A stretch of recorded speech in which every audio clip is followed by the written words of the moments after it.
제시된 키워드로 시작합니다. 키워드 포착. 오늘은 쿠키뉴스 이승희 기자 스튜디오에 나와 있습니다. 안녕하세요. 네, 안녕하세요. 키워드 포착의 이승희 기자입니다. 네, 오늘은 어떤 키워드인가요? 네, 오늘 제가 제시할 키워드는 교수 갑질입니다. 내용 먼저 영상으로 준비했는데요. 함께 보시죠.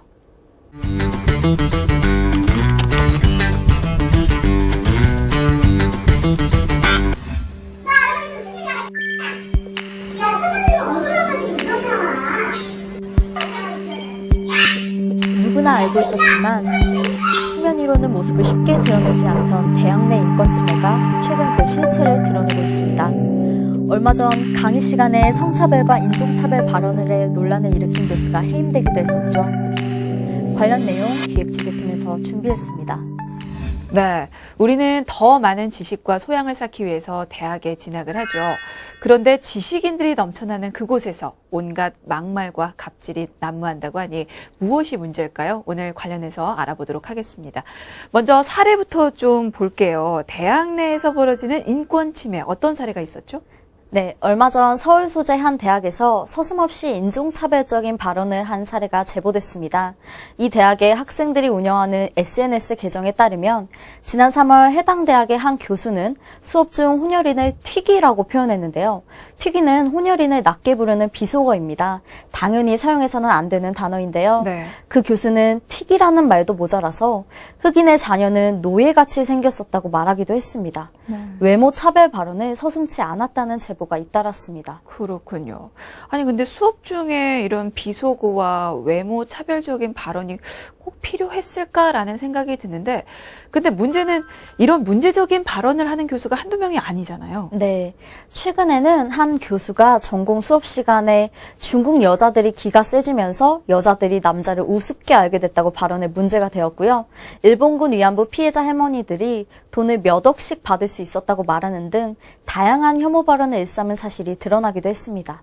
네, 앞서서 영상에서도 봤지만 강의 시간에 그렇게 성차별이라든지 인종차별적인 발언을 해서 논란을 일으켰던 교수가 해임이 되기도 했죠. 해임은 교수들에게 있어서 큰 징계로 알고 있는데 어떻게 이런 결정이 나게 된 거죠? 네, 해당 대학에서는 자체 징계위원회를 열었습니다. 해당 교수에게는 정직 3개월을 내렸는데요. 하지만 특별징계위원회를 연 서울시의 재심에서 처벌 수위는 해임으로 높아졌다고 합니다. 그러니까 학교 측에서는 그냥 지나가려고 했는데 재심 결과 이렇게 해임이 결정이 된 거군요. 그러면 재심이 열리지 않았으면 아무래도 이 처벌 수에 대한 논란이 있었을 수도 있겠다라는 생각도 드는데, 해임이 결정된 교수는 학교에서 어떤 행동을 했습니까? 네, 해당 교수는 수업 시간에 대답을 못하거나 틀린 답을 말한 학생에게 빨갱이 같은 놈, 모자란 놈, 생각 좀 하고 살아라 등의 폭언을 퍼부은 것으로 알려졌습니다. 심지어 죽비로 학생들의 어깨를 때리기도 했다고 하는데요. 폭력의 대상이 된 학생들에게 수업을 들을 자신이 없으면 수강하지 말라고 종용하기도 했다고 합니다. 네. 몇몇 여학생들에게는 30살 넘은 여자들은 본인이 싱싱한 줄 알고 결혼을 안 한다. 여자들이 TV나 휴대전화를 많이 보면 남자아이를 낳을 수가 없다. 이러한 등의 발언을 말하기도 한 것으로 전해졌습니다. 그 말을 들었을 학생들이 어린 20대일 텐데 그런 발언 들었으면 참 참기가 힘들었겠네요. 네, 물론입니다. 교수의 폭언이 너무 심했기 때문에 참다 못한 학생들이 대자보를 통해 교수의 횡포를 폭로한 것인데요. 그러면서 자연스럽게 이 사건은 외부로 알려지게 됐습니다.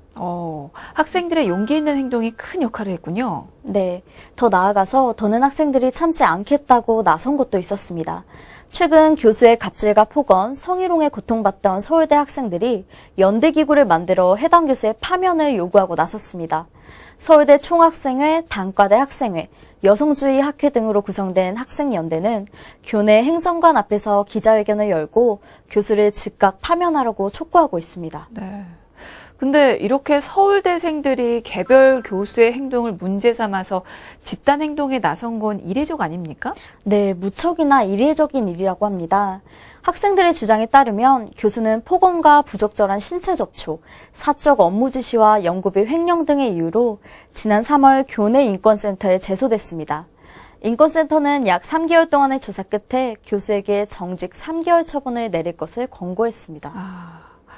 그러니까 학생들은 그 교수가 정직 기간이 끝나고 난 뒤에 3개월 후에 돌아오는 그 사실에 반발한 거군요. 네, 그러한 권고가 매우 부당하다는 것인데요. 네. 학생들은 기자회견을 통해서 징계위원회가 징계 수위를 권고한 이상으로 강화해달라고 촉구했습니다. 만약에 징계위원회에서 학생들 의견을 받아들이면 어떻게 되는 겁니까? 교수는 해임이 되는 건가요? 서울대는 사립학교법을 준용해 교수들에 대한 징계 처분을 내리고 있습니다. 중징계는 파면과 해임, 정직 3개월이 가능합니다. 하지만 징계위원회에서는 부담이 큰 파면과 해임 대신 정직 3개월 처분을 결정하는 경우가 많은 게 현실입니다. 네, 결국은 실효성 있는 징계가 필요하다는 게 학생들의 주장인데요. 앞으로 좀 더 상황을 지켜봐야 될 것 같습니다. 자, 이번에는 왜 이런 막말이 계속되고 있는지 살펴보겠습니다. 이런 일들이 왜 대체 이렇게 반복이 되고 있는 걸까요? 네, 일각에서는 폐쇄적인 강단 문화를 지적했습니다. 사실 대부분의 강의에서 교수들은 학생과의 소통을 꺼리는 경우가 매우 많습니다. 네. 학생들 또한 교수의 말을 그대로 받아 적기 바쁜데요. 전문가들은 교수들의 막말이 이러한 문화에서 기인했다고 해석했습니다. 사실상 교수와 학생은 수직적인 권력관계에 놓여 있다는 진단이 나오기도 했습니다. 네. 그러니까 교수와 학생이 갑과 을의 관계, 그러니까 권력 관계에 놓여 있다고 보는 거잖아요. 네, 그렇습니다. 실제로 좋은 학점을 받아야 하는 학생으로서는 막말과 혐오 표현을 드러내놓고 지적하기가 매우 힘듭니다. 학생들이 교수에게 비판적인 생각을 갖고 있으면 낮은 학점을 받는 등 불합리한 처지에 놓일 가능성이 매우 높은 게 사실입니다. 네. 그러니까 학생과 교수 간의 불통이 이런 상황이 막말을 초래한다는 건데 막말이 계속되고 있는 다른 이유도 있습니까? 교수의 혐오 발언이 권력 남용이라는 주장도 있습니다. 대학이 아무리 민주적으로 바뀌었다고 할지라도 교수의 권한은 사실상 쉽게 무시할 수가 없다는 건데요. 교수가 학생과 충분히 토론할 수 있는 분위기를 조성하지 않고 일방적으로 소수자 혐오 발언을 했다면 권력을 남용한 것이라고 볼 수 있습니다. 네. 근데 사실 일부 학생들이 용기를 내고 있기는 하지만 아직까지는 문제 제기조차도 꺼리는 그런 분위기인데요. 어떻게 학생들이 도움을 받을 수 있을 만한 곳이 없습니까? 인권센터가 있기는 합니다. 네. 하지만 인권센터가 설치된 곳은 대학 10군데 중 한 군데도 안 되는 실정이라고 합니다. 네. 노웅래 더불어민주당 의원이 전국 237개 대학을 상대로 인권센터 실태조사를 실시한 결과에 따르면 조사에 응한 97개의 학교 중 19곳만 인권센터가 설치돼 있었습니다. 응답하지 않은 대학은 인권센터를 설치하지 않아서 응답을 거부했을 가능성이 높은 것으로 보입니다. 그렇군요. 근데 대학 내의 인권 침해는 빈발한데 그런데 인권센터 설치는 거의 없다. 이건 어떻게 해석을 해야 될까요? 그건 사실상 국내 대학의 대부분이 학내 구성원의 인권을 제도적으로 보장하겠다고 나설 의지가 없다고 해석할 수 있을 것 같습니다. 네. 그런데 학생들 인권을 보호하는 건 당연한 권리 아닌가 싶은데요. 그런 차원에서 대학들이 왜 센터를 설립하지 않는지 궁금해요. 대학 측은 설치할 의무가 없다는 입장입니다. 네. 인권센터를 만들라는 규정이 전무한 상황에서 굳이 센터를 설치해 비용을 들일 필요가 없다는 것이죠. 그럼 정부에서 나설 수는 없는 겁니까? 외부 기관에서 권고와 제안을 하고는 있지만 강제력이 없어서 사실상 학교 측에서 받아들이고 있지 않은 상황입니다. 국가인권위원회는 지난해 12월 대학원이 설치된 182개 대학 총장에게 인권 전담기구를 설치하라고 권고했습니다. 그러나 반년이 지나도록 권고를 받아들이거나 논의를 시작했다는 대학을 찾기가 어려운 것이 현실입니다. 그렇군요. 강제력도 없고 그리고 설치 의무도 없기 때문에 학교 측에서는 이 인권센터 설립을 받아들이지 않고 있는 상황인데요. 이런 생각도 듭니다. 사실 인권센터가 있다고 해서 인권 보장을 그러면 장담할 수 있을까? 이런 의문도 사실은 들거든요. 네, 인권센터에 대한 신뢰도가 낮다는 지적도 나오고 있습니다. 실제로 인권 침해 피해자 대다수는 인권센터가 학교 편이라고 인식하고 있었습니다. 학교의 명예를 회복하기 위해 사안을 축소시키려 하거나 책임을 회피하려는 듯한 태도를 보인다는 지적도 나왔습니다. 그러니까 인권센터가 피해자 편에서 사건을 해결해 주는 게 아니고 가해자 편에서 행동을 한다는 얘기군요. 네, 그렇습니다. 실제로 노웅래 의원이 조사한 19개 대학 인권센터 실태에 따르면 학교 내 상위 기구로부터 완전히 독립된 인권센터는 겨우 3곳에 불과했는데요. 나머지 대학은 인권센터를 총장 직할 또는 일반 부서처럼 두고 있었습니다. 네. 당연히 독자적 운영과 독립적 판단을 기대하기 힘든 구조인 셈이죠. 네. 그중 절반 이상은 센터 운영위원회에 학생들을 포함하지도 않았고 심지어 5곳 중에 3곳은 징계 권한조차 없었다고 합니다. 참 너무하네요. 인권센터가 있으나 마나한 기관이 된 것 같은데 이러니 학생들이 다른 방법을 찾아 나설 수밖에 없었을 것 같습니다. 자, 그렇다면 학교 측에서는 이 문제에 대해서 좀 자체적으로 좀 더 적극적으로 나설 수는 없는 걸까요? 네, 몇몇 대학에서는 그 심각성을 인지하고 제도 개선을 고심하고 있는 상황입니다. 네. 그래서 고려대와 동국대, 서강대는 교수의 성차별 언행을 묻는 항목을 강의평가에 포함시켰습니다. 성균관대와 한양대 역시 올해 관련 항목을 추가했는데요. 문제는 대부분의 대학에서 강의평가에 적힌 학생들의 의견은 단순히 참고용에 그친다는 점입니다. 그러니까 교수 평가가 참고용일 뿐이고 뭔가 객관적인 평가 자료로 받아들여지는 건 아니라는 그런 뜻인 거죠? 네, 대학 관계자들에 따르면 강의평가는 예방 차원에서 실시하는 것이라고 합니다. 점수가 낮다고 해서 교수에게 바로 징계를 내릴 수 있는 것이 아니고 실제로 교수에게 불이익을 준 사례도 없었습니다. 네, 알겠습니다. 자, 이렇게 학생들에게 가해지는 교수의 폭언과 그리고 막말에 대해서 살펴봤는데요. 근데 이제 학생들을 상대로 한 게 아니고 다른 갑질도 폭로가 된 게 있더라고요. 어떤 게 있습니까? 네, 시간 강사가 폭로한 사건인데요. 네. 대학에서 시간 강사로 일하던 연극 평론가가 대학 교수로부터 갑질을 당한 사건입니다. 평론가는 해당 교수가 참여한 연극에 혹평을 했었는데요. 그로 인해 이미 배정받은 강의를 박탈당했다고 주장했습니다.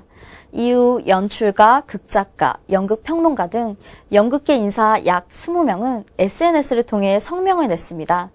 부당하게 권력을 남용한 연극학과 일부 교수들에게 연극학계와 연극평론계, 전체 연극계에 공개적으로 사과해달라고 촉구한 것입니다. 그때 무슨 일이 있었던 건지 상황을 좀 자세히 살펴볼까요? 네, 성명서에 게시된 상황은 이렇습니다.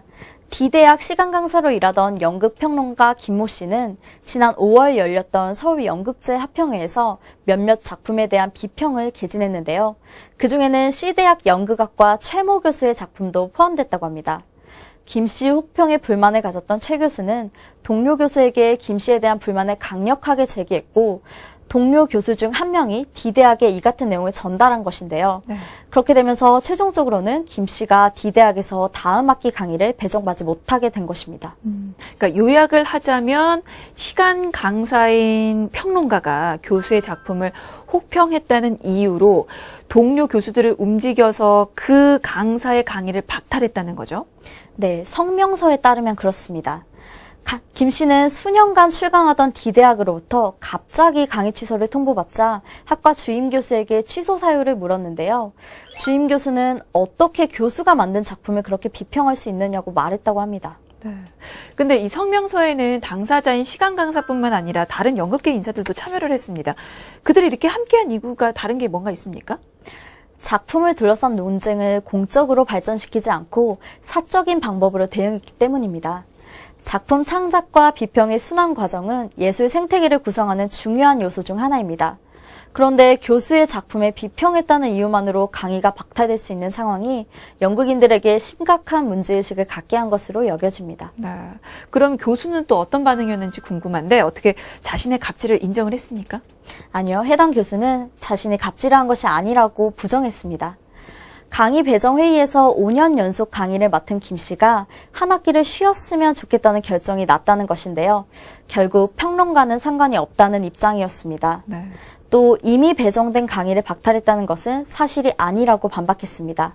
성명서 또한 사실로 인정할 수 없기 때문에 자신은 사과할 수 없다고 했다고 합니다. 네, 알겠습니다. 그리고 이뿐만이 아닙니다. 최근에는 또 한 대학의 비리가 밝혀지기도 했죠. 네, 그렇습니다. 한 대학 설립자인 이사장은 자신의 딸을 서류상으로 허위 채용해 수천만 원의 급여를 지급했습니다. 아들인 총장은 학생들이 낸 등록금으로 무려 180여 차례나 단란주점을 드나들었고요.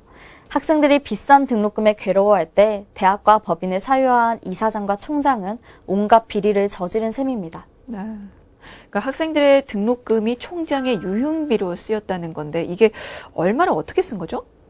네, 총장은 학생들의 등록금으로 조성된 교비를 자신의 유흥비로 모두 탕진했는데요. 단란주점 등에서 1억 5천여만 원을 쓰는가 하면 골프장이나 미용실 등에서 2천여만 원을 법인카드로 결제하기도 했습니다. 회계 담당 직원들이 어디에 썼는지조차 알 수 없는 교비만도 무려 15억 7천만 원에 달하는데요. 교비 계좌에서 임의로 자금을 인출하거나 결제된 문서와 다르게 예산을 집행하는 등의 방법으로 돈을 사용했다고 합니다. 그렇군요. 그럼 그들은 어떤 처벌을 받게 됩니까? 네, 현재 교육부는 관련 임원들 및 총장을 경영에서 배제하도록 요구하겠다고 밝혔습니다. 또 법인 및 대학 자금을 비정상적으로 집행해 용도 불명으로 사용한 이사장과 총장, 관련 교직원들을 업무상 횡령, 배임 등의 혐의로 검찰에 고발 및 수사 의뢰한 상태입니다. 네. 학생들이 학문을 갈고 닦아야 하는 대학 내에서 학문과는 관계없는 너무나 많은 일들이 벌어지고 있는데요. 좀 수사가 철저히 제대로 이루어져서 다시는 이런 일들이 좀 반복되지 않았으면 하는 바람이 듭니다. 자, 오늘 키워드 포착은 여기까지 듣도록 하겠습니다. 지금까지 쿠키뉴스 이승희 기자였습니다. 고맙습니다. 네, 감사합니다.